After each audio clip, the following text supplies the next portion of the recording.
Est-ce que vous aimez Noël, vous ? Moi, j'ai grandi dans une famille catholique. L'image que je garde des Noëls de mon enfance, c'est la messe de minuit, qui n'est jamais à minuit, et un chocolat chaud chez ma grand-mère, très tard, le soir, avec mes cousins. La fête, quoi. Vraiment des souvenirs très joyeux. Et puis en grandissant, j'ai trouvé cette période de plus en plus stressante. Pas très douce nuit, sainte nuit dans l'esprit. Pourtant, nous dit le philosophe Stéphane Floccari, qui a écrit Survivre à Noël, tout dans cette fête devrait normalement nous rendre heureux. On mange des plats meilleurs que d'habitude, on est entouré par des gens qu'on est censé aimer, on nous offre même des cadeaux. Or, la magie n'opère pas toujours. Et c'est encore pire pour ceux pour qui la famille n'est pas un endroit où ils se sentent bien ou en sécurité. Noël devient alors chaque année un rappel des souffrances passées. Je déteste Noël, quoi, ouais. Et ça m'énerve, tout m'énerve à Noël. J'ai envie que ça passe. Du coup, les gens sont pas dispo pendant des semaines, j'ai l'impression. Mais en fait, ça dure 4 jours, mais c'est long. Ça, c'est Laura que vous allez entendre dans cet épisode et pour qui Noël, c'est surtout un très mauvais moment à passer. Elle a coupé les ponts avec sa famille il y a quelques années maintenant. Or, Stéphane Floccari le dit bien, Noël n'est pas une fête de famille, c'est la fête de la famille. Dans un pays où en 2023, 83% des Français déclaraient que la famille était le domaine le plus important de leur vie, on se doute que la décision de Laura n'est pas prise à la légère. Je me suis demandé ce que ça coûte de couper les liens avec sa famille, et si justement ça vaut le coup. Faut-il couper les liens avec sa famille quand ils sont trop douloureux ou essayer de les maintenir à tout prix ? Je suis Marie Misset, bienvenue dans Émotion. Émotion. Je me suis sentie soulagée, j'arrivais à trouver les gens qui parlent de ce que moi je vis. Ça me fait rire, ça me fait rire. Là, il y a les lumières, elles se sont allumées à tous les étages. J'ai tellement adoré que je me suis dit, j'en veux encore. Mais j'avais pas vu venir ça du tout, mais quoi ? Mais je suis à fond. Émotion. Émotion. Émotion.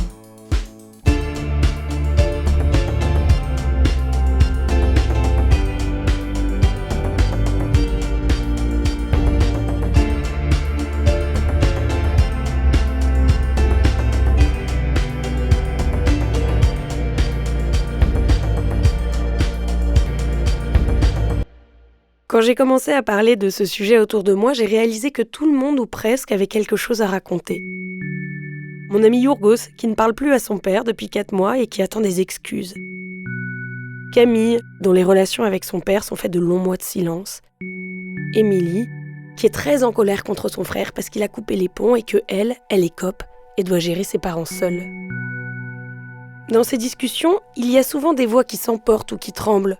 Quand j'évoque ces questions familiales, l'émotion est toujours là, sous la surface, que la personne ait 15 ou 82 ans.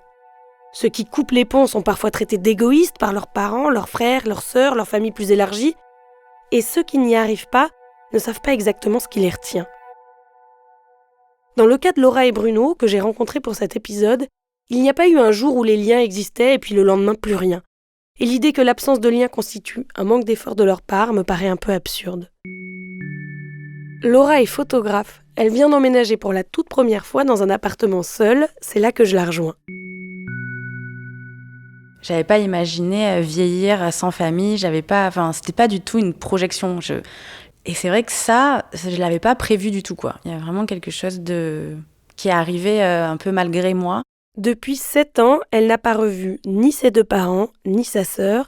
Et le point de rupture, c'était justement le soir de Noël. Ça s'est passé le jour de Noël, donc Noël 2017. Et vraiment, c'est absurde en fait. C'était pour prendre une photo, être prise en photo justement pour un souvenir. Et je sais pas, on s'est pris la tête avec ma sœur, ma mère, mon père, ma sœur, enfin tout le monde quoi en fait. Tout le monde explose, hurle. Je suis partie avec mon conjoint de l'époque en voiture. On est allé chez ma grand-mère qui habite à 1 heure. Et lui, ton conjoint, sur le coup, il comprend ce qui se passe ou il te dit que t'exagères ou il te dit machin, il dit oui, t'as raison, on s'en va. Ouais. Il conduit et il part. Et vraiment, en fait, on n'en parle pas trop non plus. Enfin, c'est très bizarre, on est un peu sous le choc. Et puis, 1 ou 2 ans après, il m'a dit que c'était la chose la plus violente qu'il avait vécue dans sa vie. En partant ce soir-là, Laura ne sait pourtant pas que l'éloignement sera cette fois définitif. Je suis d'abord partie une première fois, on va dire, parce que j'ai fait des études supérieures, notamment une grande école qui n'était pas du tout... Enfin, ma mère, par exemple... n'a pas eu son bac. Voilà, mon père a commencé à travailler à l'usine. Voilà. Et en même temps, je pense qu'il y avait beaucoup de fierté et en même temps, un écart qui se creusait à chaque fois de plus en plus. Du coup, c'est surtout ça, souvent, qui ressortait. Donc, voilà, c'était que je pétais plus haut que mon cul, quoi. Et du coup, j'étais partie une première fois, disons, socialement, mais j'avais encore espoir, en fait, qu'il y ait un lien qui puisse se conserver. Et c'est vrai que ce Noël-là, on n'a pas réussi, en fait. Bruno, lui, est un homme d'une trentaine d'années, aîné d'une famille de 4, 3 garçons et une fille. Il a été le premier à subir la violence de son père, qui fantasmait leur famille comme étant un clan dont il était le chef incontesté. Il n'y a pas de moment où je me suis dit maintenant c'est fini, ou bien il y en a eu plein en fait qui ont finalement fait que l'éloignement s'est fait progressivement et aujourd'hui ça fait des années, je ne sais même plus la dernière fois quand je les ai vus, quoi. Laura comme Bruno ont longtemps hésité avant de couper les ponts. Ils ne l'ont pas tout à fait décidé, alors même que leurs histoires familiales sont lourdes. D'ailleurs, dans le récit qu'ils en font, je perçois aussi une forme de volonté de me dire que la rupture est justifiée, qu'ils ne sont pas des enfants ingrats en quelque sorte. Bruno, par exemple, évoque une situation familiale oppressante où les abus se sont multipliés. Moi, c'était particulier parce que mes parents, déjà, ils nous ont retirés de l'école. On vivait dans un tout petit village de 120 habitants dans la campagne. Puis forcément que je vais faire des raccourcis et c'est dur de résumer en peu de mots. Mais je pense que mon père, ça a toujours été quelqu'un qui a eu du mal à faire matcher ses rêves et la réalité. Il avait des grandes ambitions professionnelles qui ne se sont pas réalisées. Il s'est retrouvé être père à la maison alors que je pense qu'il n'en avait pas hyper envie. Mais du coup, à partir de là, son rêve, ça a été d'avoir une sorte de clan fantasmé dont il serait le chef. Il avait ce projet de construire lui-même sa maison, que nous, on l'aide à construire la maison. On vivait sous des tipis, c'était vraiment un mode de vie assez particulier, assez alternatif. En termes d'impensé, c'était fou parce que même la douche, il avait construit une sorte de vitre un peu fumée qui déformait un peu les corps mais qui donnait sur la salle à manger. Donc vraiment, il y avait zéro intimité et je laisse imaginer les auditrices ce que ça impliquait en termes d'intimité, de vie sexuelle de mes parents. Ce que Bruno décrit ici, c'est ce qu'on pourrait qualifier de climat incestuel, comme le dit le psychiatre Serge Effès dans un épisode de Fête des gosses intitulé « Peut-on se mettre nu devant son enfant ?» Il ne s'agit pas réellement d'inceste, mais d'absence de limite entre le corps de l'enfant et celui du parent, comme si le corps de l'enfant appartenait aux parents. Et quand on s'est révolté à l'adolescence contre ça, comme beaucoup d'adolescents, pour lui ça a été insupportable de se dire, d'entendre la critique d'enfants et du coup, il a commencé à être extrêmement violent. Alors qu'il ne l'était pas, et c'était quelqu'un d'hyper autoritaire, mais pas violent à ce point-là. Et c'est vraiment à l'adolescence, quand on s'est révolté, quand on rejetait le fantasme de ce clan-là, qu'il a été extrêmement violent. Et aussi, j'ajouterais un truc, c'est que je pense que c'est lié, particulièrement dans le cas de la masculinité, lié au fait que tout d'un coup on devenait des petits hommes. On faisait par exemple du sport ensemble et la seule fois où je l'ai dépassé quand j'ai commencé à être adolescent, il n'en a plus jamais fait avec moi. C'est des petits détails qui disent que je pense qu'il y avait comme ça cette chose où dans le clan qui fantasmait, il fallait absolument pas, enfin il nous sentait comme une menace. Ouais. Cette violence dont Bruno et ses frères sont victimes concerne un peu moins sa sœur.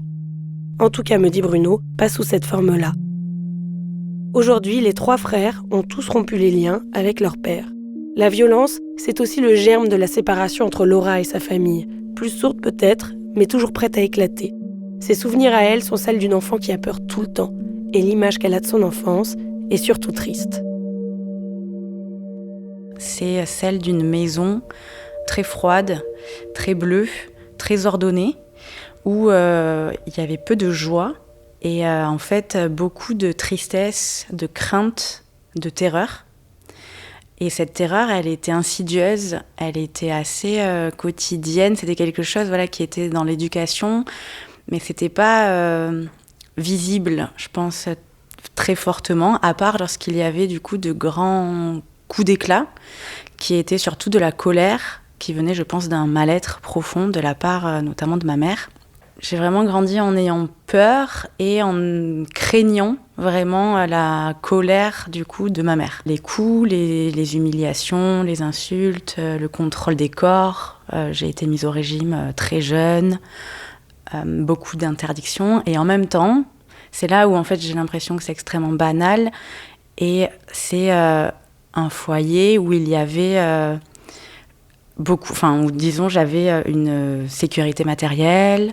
J'étais inscrite au conservatoire, à l'école, j'étais très douée à l'école, mes parents m'emmenaient en vacances. Mais il y avait ces moments comme ça qui pouvaient surgir et qui étaient un peu incontrôlables et qui paraissaient normaux en fait. C'était vraiment une sorte de normalité. Ce que je remarque en écoutant Laura, c'est qu'elle doute de ce qu'elle a vécu, du caractère traumatisant de la chose. Elle doute même que ça lui donne l'autorisation de se séparer de ses parents ou de sa famille. C'est une histoire très banale en fait, de violence très banale et que c'est perpétuellement en train de se questionner, de se dire est-ce que j'aurais pas pu supporter plus encore ? Même encore aujourd'hui, je me demande si c'est moi qui exagère ou pas. Donc ça, c'est vraiment quelque chose à travailler. Bruno aussi doute dans un premier temps de ce qu'il a vécu. C'est un truc que j'ai vachement remis en cause parce que eux minimisaient beaucoup en disant mais ça va, ça arrive dans toutes les familles, ce genre de choses, etc. Et en fait, Tes frères et sœurs, tu veux dire ou tes Non, mes parents. Ouais. Heureusement, ils sont 4 frères et sœurs à être d'accord sur ce qui a eu lieu pendant leur enfance. Ses doutes s'étaient déjà en partie envolés quand il a comparé ses parents à ceux de sa toute première copine, un jour où il a eu besoin d'eux. J'ai eu un grave accident de vélo où j'avais des plaies sur le visage, ça aurait pu être vraiment très très grave et j'étais à l'hôpital et ils étaient à quelques heures de route et ils n'ont pas voulu se déplacer et ça avait extrêmement choqué mon ex-copine et ses parents et ça m'a aussi fait réaliser que c'était quand même fou quoi. Alors que toi tu t'attendais presque pas à ce qu'ils viennent, quoi. Non, moi je m'attendais pas trop à ce qu'ils viennent, mais du coup c'est aussi sa révolte à elle en fait, et je l'ai comprise et je me suis dit mais oui en fait peut-être que c'est pas normal. Ce doute, on le retrouve beaucoup chez ceux qui décident de couper les liens avec leur famille et encore plus chez ceux dont les frères et sœurs n'ont pas exactement les mêmes souvenirs. C'est en tout cas ce que dit le sociologue américain Karl Pilmer, qui s'est spécialisé dans ce qu'il appelle l'éloignement familial. Il me semble que ça tient à la nature et à l'ambivalence des liens entre un enfant et un parent abusif. Cette ambivalence, je l'ai comprise pour la première fois en lisant le livre de Gabrielle Talent, My Absolute Darling. Turtle, l'héroïne du livre, est martyrisée par son père qui l'isole de tout. Jacob, son ami, lui conseille de partir. Turtle résiste en lui disant « c'est mon papa ». Puis devant l'insistance de Jacob, elle répond « tu sais pas de quoi tu parles, putain, il veut pas me faire du mal ». Il n'est pas toujours parfait. Parfois, il n'est pas vraiment l'homme qu'il voudrait être, mais il m'aime.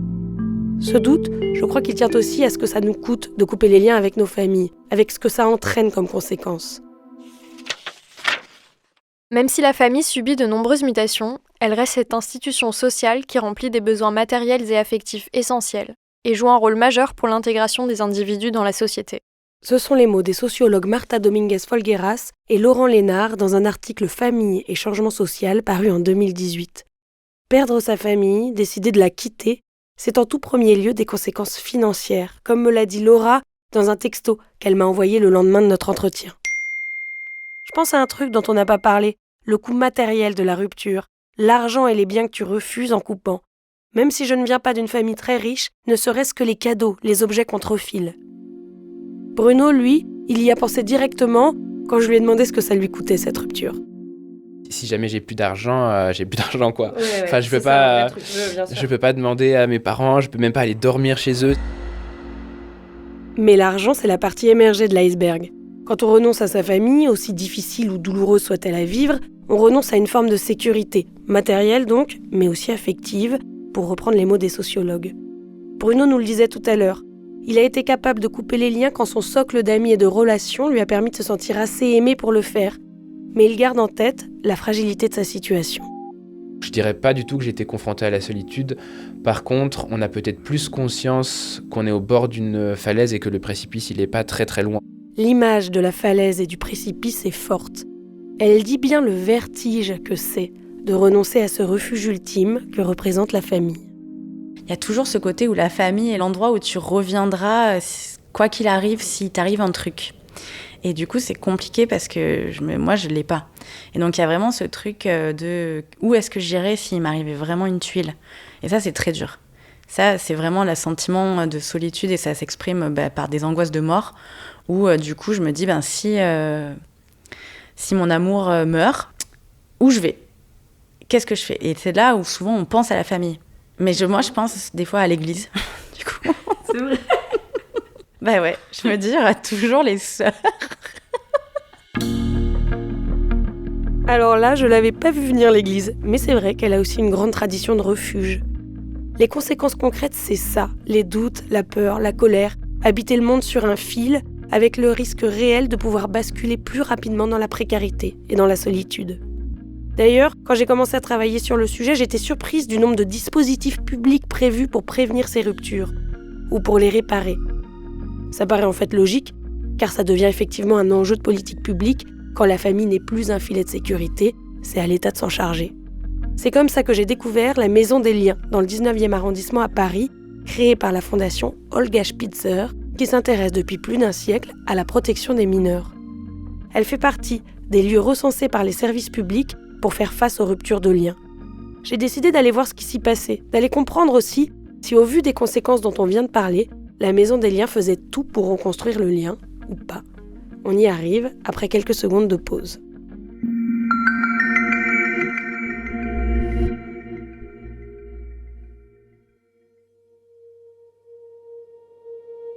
Il y a toujours 3 fauteuils parce que souvent on a 2 personnes, mais il peut y en avoir plus en fonction du nombre de personnes. Et quand il y a vraiment plus de La Maison des Liens que je visite est au rez-de-chaussée d'une grande résidence dans le 19e arrondissement à Paris. Elle est accessible à tous et ce qu'on y pratique surtout, ce sont des médiations. J'y ai rencontré Clarisse Bonpoint, la directrice. Elle y a longtemps travaillé en tant que psychologue. Elle m'explique que la Maison des Liens est souvent sollicitée par la justice pour faire des médiations entre parents qui se séparent, mais aussi par des particuliers qui viennent quand ils le veulent pour chercher de l'aide. Des adultes en conflit avec leurs enfants, leurs frères, leurs sœurs, qui espèrent qu'une médiation pourrait les faire avancer. En fait, nous, on part vraiment des personnes. C'est-à-dire qu'on part du principe qu'à un moment, elles traversent une situation difficile, délicate, conflictuelle. Parfois, c'est même un peu plus que ça. Mais la situation leur fait perdre un peu les moyens que nous, en médiation, on essaye de leur permettre de retrouver un peu les moyens, justement, de prendre un peu de recul, de pouvoir mettre des mots sur ce qui s'est passé, de pouvoir démêler un peu tout ce qui a été compliqué et de pouvoir retrouver les moyens de prendre des décisions, en fait. Donc, nous, on part du principe qu'on ne sait pas mieux qu'elles ce qui est bien pour elles. J'en ai aucune idée quand les gens viennent ici. Et ce qui est important pour nous, c'est qu'elles puissent retrouver leur capacité à agir. Et sur les liens, pouvoir décider, c'est pas forcément le lien à tout prix, mais en tout cas, c'est, je pense, d'avoir un peu vérifié en discutant dans cet espace, alors parfois de médiation, parfois lors des rencontres, mais en tout cas, pour les adultes, pouvoir vraiment faire le tour de la problématique et essayer de trouver des solutions qui leur appartiennent vraiment, en fait, qu'elles subissent pas la situation en étant un peu empêchés, empêtrés dans des conflits qui ne s'expriment pas, en fait. J'ai demandé à Clarisse Bonpoint ce qu'elle retirait de 15 ans de médiation familiale. Je dirais que la famille, c'est quand même un sujet complexe et c'est partout pareil, en fait. Et c'est là où on voit aussi qu'en termes de communication, on n'est pas très bon globalement quand même. On n'apprend pas assez à communiquer. On est nul en communication et plus particulièrement en communication sur nos émotions. On n'est pas très à l'écoute de ça et on ne sait pas trop s'écouter soi-même pour ensuite les partager, en fait. Et c'est vrai qu'en médiation, on va prendre le temps, à partir de quelque chose qui s'est déroulé un peu plus factuellement, on va prendre le temps, en termes de ressenti, de comprendre ce qui s'est passé pour chacun, parce qu'on a tous l'impression que ce que j'ai vécu, c'est ce que l'autre a vécu, mais en vrai, pas du tout. Et c'est là qu'il y a des écarts qui se creusent et où parfois, il faut remettre un peu les choses en place pour que tout ça se réaccorde un peu. Après, se réaccorder, ça ne veut pas dire s'entendre, ça ne veut pas dire à tout prix. Enfin, ça, chacun va trouver sa bonne distance. Et parfois, mais le fait parfois d'avoir vérifié, moi je vois ça avec certaines familles. Je pense par exemple à des situations où il y a des couples séparés qui viennent et qui vont peut-être aller voir le juge d'affaires familiales après pour organiser de manière un peu officielle la séparation. Et parfois en médiation, même si on va pouvoir travailler, c'est-à-dire mettre à jour des choses, qu'elles vont dénouer des tensions, elles ne vont pas réussir à se mettre d'accord. Voilà, ça remet vraiment des choses au bon endroit et on part un peu plus apaisé en fait. Voilà. Après, tout n'est pas, c'est pas transformé, c'est pas parfait, mais il y a un truc, ouais, je pense vraiment avec la paix qui est un peu plus tranquille pour les personnes. Ce que Clarisse Bonpoint décrit, c'est que cet espace de médiation est un moyen de permettre à chacune des parties en présence d'écouter ce que l'autre a vécu. Mais moi, je trouve que demander à des gens de se mettre à la place de leurs parents, notamment quand ils ont été maltraités, c'est un peu injuste. J'ai demandé à Clarisse Bonpoint si c'était pas toujours de la faute des parents. C'est un peu plus complexe que ça. Parce que les parents, ils ont eu aussi des parents et en fait, c'est un enchaînement de choses compliquées. Oui, d'accord. Enfin, les parents avec une vraie intention malveillante, c'est très rare quand même. Ouais, c'est vrai quand même, je pense. Après, il y a des parents qui sont très en difficulté parce qu'ils ont eu des vies assez chaotiques. Les premiers liens ont été aussi compliqués, donc c'est sûr que ça n'aide pas pour la suite.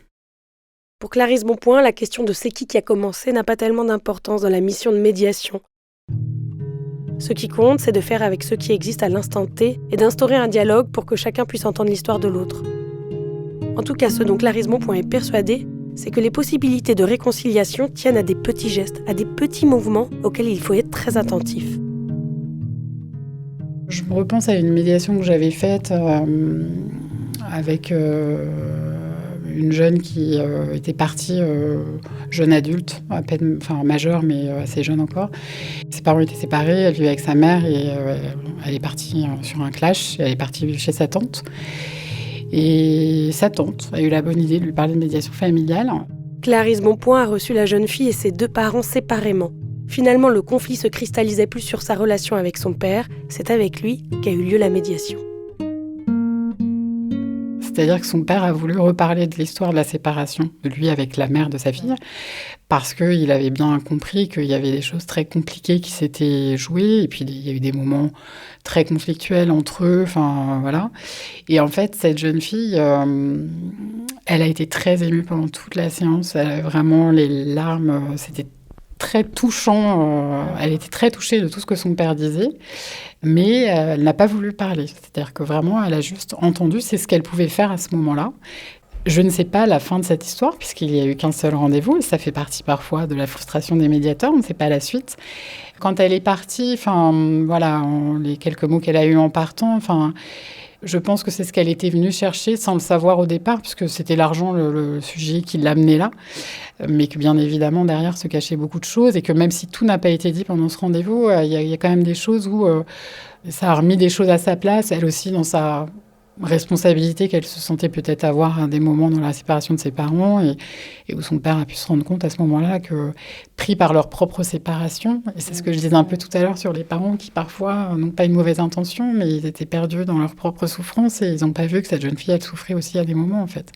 Donc ça a démêlé un peu, ça résout pas tout, mais je pense que ça a été important. Dans ce récit, le père de la jeune fille a fait le pas vers elle et elle a pu avoir sa version de l'histoire sous l'œil d'un tiers. Ça ne vous aura pas échappé, encore moins avec cet exemple. Pour qu'une médiation fonctionne, il faut que toutes les parties impliquées dans le conflit acceptent d'être là. C'est même la condition sine qua non. Or, c'est déjà une immense condition. Chez Bruno comme chez Laura, le vrai motif de la rupture, le fait qu'elle dure dans le temps, ne tient pas tant à la violence, ne tient pas tant aux maltraitances qu'à l'impossibilité pour eux d'avoir le droit à ces discussions. C'est ça qui provoque une forme de non-retour. C'est le refus de réexaminer le passé de la part des parents concernés. C'est ce qui est arrivé à Bruno, à chaque fois que lui ou ses frères ont essayé d'entamer une discussion sur le sujet. Quand on leur a parlé de ça, parce que vraiment tous, on avait quand même une sorte de récit commun, les quatre, à leur proposer sur les souffrances qu'on avait endurées, la porte était super close et ils voulaient pas du tout revenir là-dessus, pas du tout s'excuser. Et vraiment, moi, je pense que si mon père avait accepté d'entendre et de s'excuser, moi, j'aurais complètement été prêt à continuer à relationner avec eux, mais c'est vraiment cette incapacité à s'excuser et du coup à reconnaître la souffrance infligée c'est même pas la violence qui est la raison principale, c'est l'incapacité à s'excuser. L'éloignement de Bruno est jugé, perçu par son père comme étant un caprice, comme étant de son seul fait, le fruit d'une petite crise, un truc d'enfant en fait. Cette place d'enfant à laquelle on le remet à 20 ans passés, c'est aussi ce qui est arrivé à Laura après son grand départ, le soir de Noël. quelques mois après, je reçois un message de mes parents qui me disent qu'ils sont prêts à me pardonner. Et ça, en fait, c'est pas la première fois qu'ils me font le coup, on va dire, puisqu'ils m'avaient déjà, en fait, voilà, ils avaient déjà provoqué où finalement c'est moi la responsable et c'est moi la coupable. Et il faudrait que je demande moi pardon pour quelque chose qu'on a tous et toutes provoqué à l'intérieur de ce schéma familial. Et en fait, en rappelant quelque part que c'est eux, enfin, ils ne rappellent pas que ce sont eux les parents, et en fait, que j'ai toujours été l'enfant.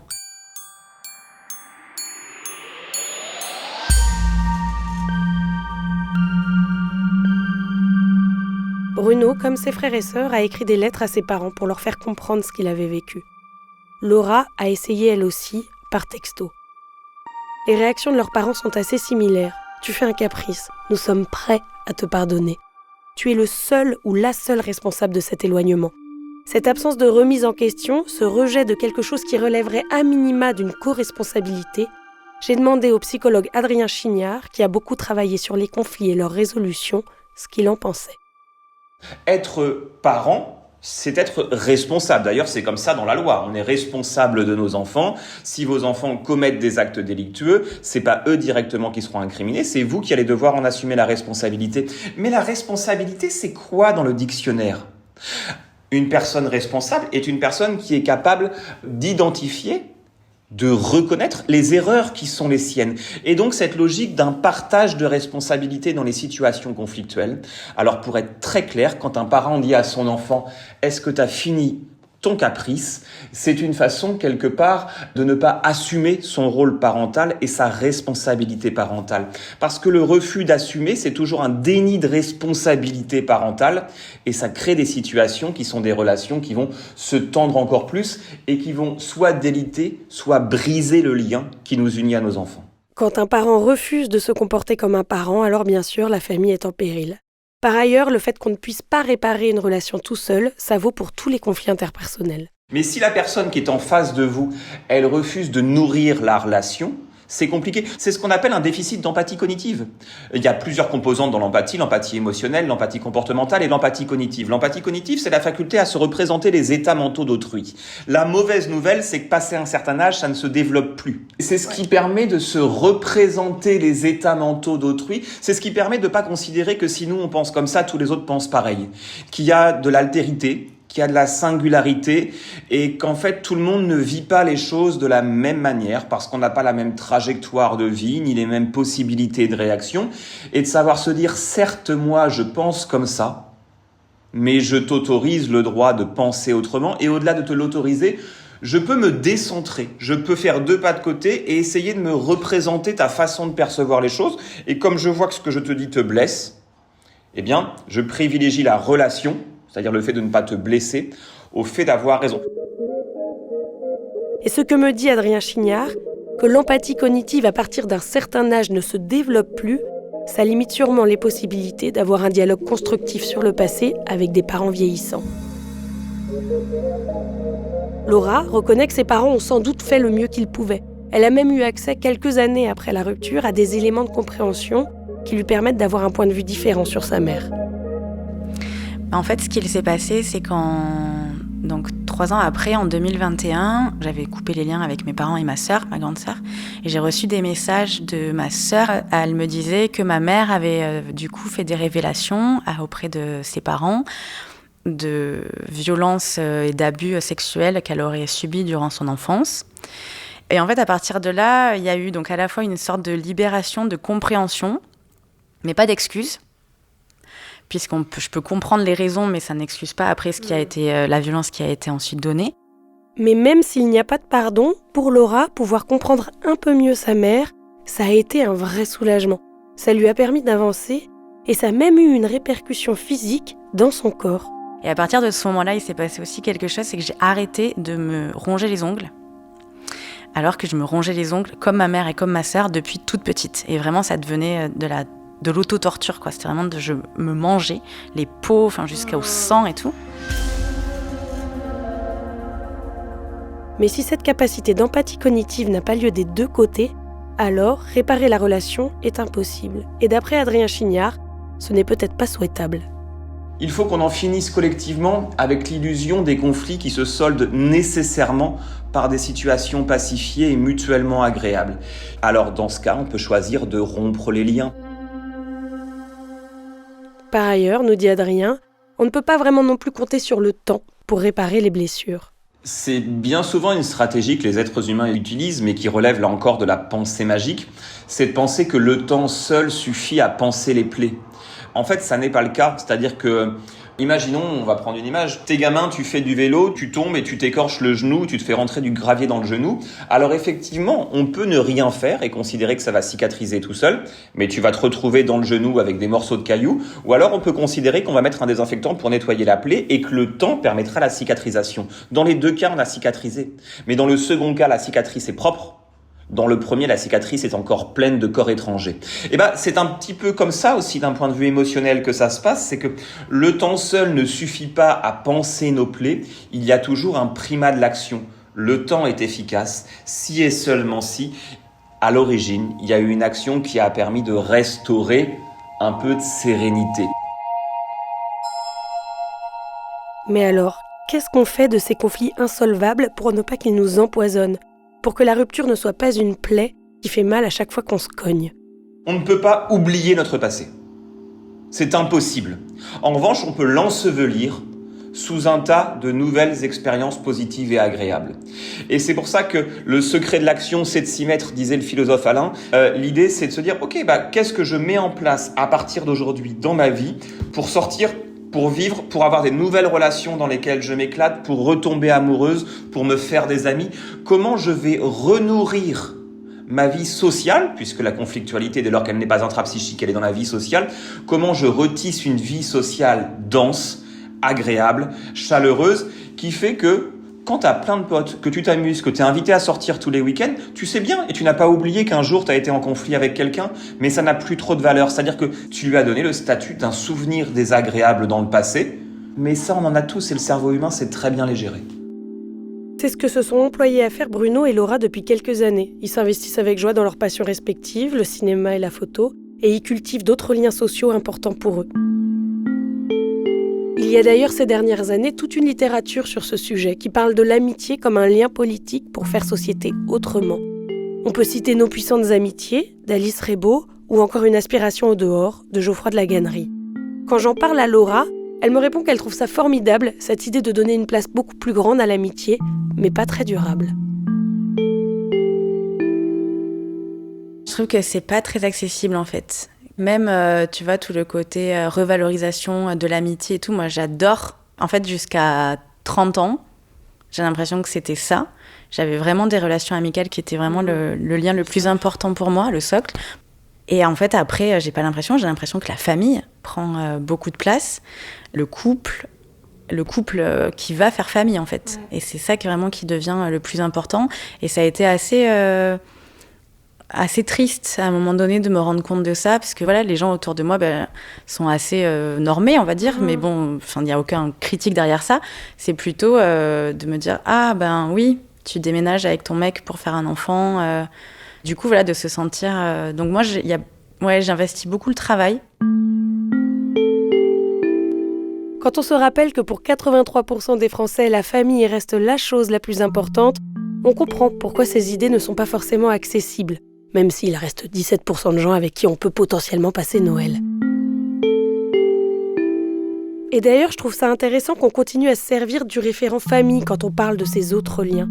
Comme Bruno, par exemple, quand il me parle de celui qu'il appelle, en hésitant, un père de substitution. En fait, c'est une figure paternelle, mais en même temps, c'est aussi un de mes meilleurs amis. Enfin, je le considère pas vraiment comme un père non plus, mais c'est quelqu'un de plus âgé, qui m'a donné beaucoup d'amour, qui m'a donné une sécurité, mais en fait, comme un ami, en fait. Et du coup, j'ai un peu du mal à... Ce mot de famille, en fait, est-ce qu'on pourrait pas juste parler de relations d'amour stables et bienveillantes et saines ? Enfin, c'est ça qu'on recherche, non ? Ce serait l'idée, ouais, je pense. S'il n'est pas toujours évident de construire des amitiés solides qui apportent autant de sécurité qu'une structure aussi institutionnalisée que la famille, il y a d'autres choses qu'on peut faire pour vivre ces ruptures plus sereinement et qui est à notre portée. Faire de notre passé de mauvais souvenirs qui restent à leur place et trouver une forme d'acceptation de ce qui nous est arrivé. le philosophe spinoziste Maxime Rovère a justement écrit un livre, La dispute, se vouloir du bien et faire du mal, dans lequel il explique justement qu'il y a plusieurs échelles de pardon, dont l'une qui consiste à pardonner à la situation. En fait, le pardon à l'égard de la souffrance elle-même, il a lieu quand on se rend compte de tout ce qu'on a appris grâce à cette expérience vécue.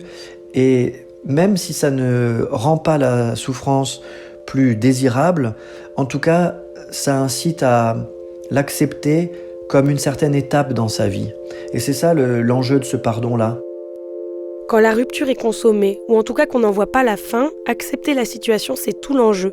C'est ce que Bruno fait quand il me dit qu'au final, il se sent fort des épreuves qu'il a traversées, qui l'ont rendu plus apte à affronter la vie et ses difficultés. Accepter la situation telle qu'elle est, c'est ce qui leur permet de vivre, d'avancer, de ne pas rester bloqué sur le passé. Pour Laura, ça veut aussi dire arrêter d'attendre. Alors c'est très bizarre, ouais. J'ai l'impression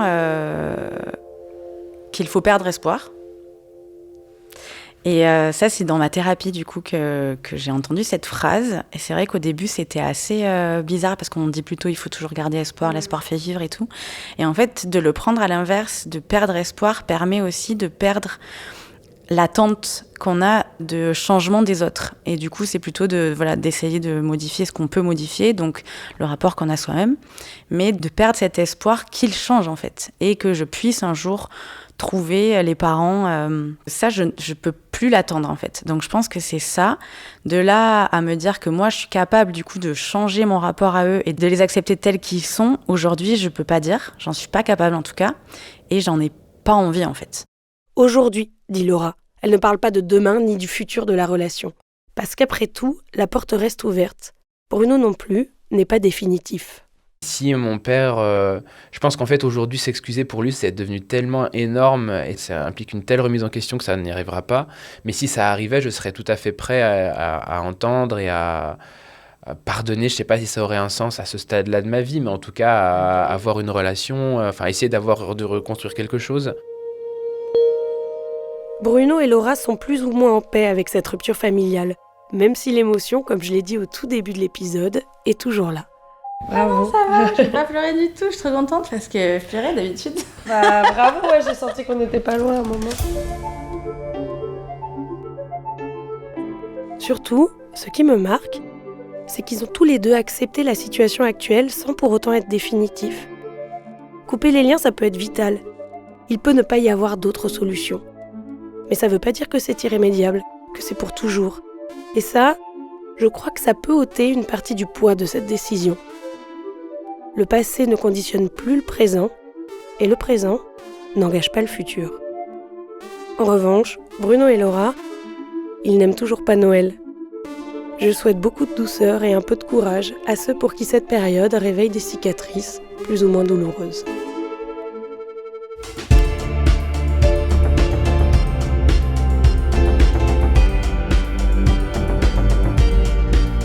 Je suis Marie Misset et vous venez d'écouter Émotion.